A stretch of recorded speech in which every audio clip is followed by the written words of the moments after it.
These dogs are the endurance athletes of the carnivore family. They can easily roam hundreds of miles in their search for food. Unfortunately for Kaingo, they're redirecting that boundless energy towards him. The leopard can't hide his irritation, but he doesn't dare retaliate.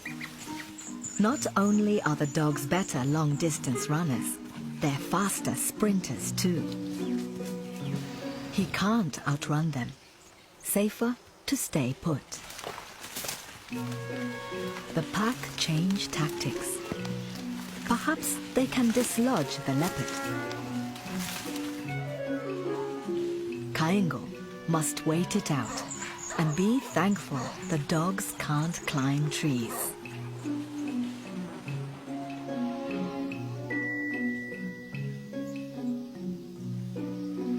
The pack finally gets bored and heads off to find an easier target.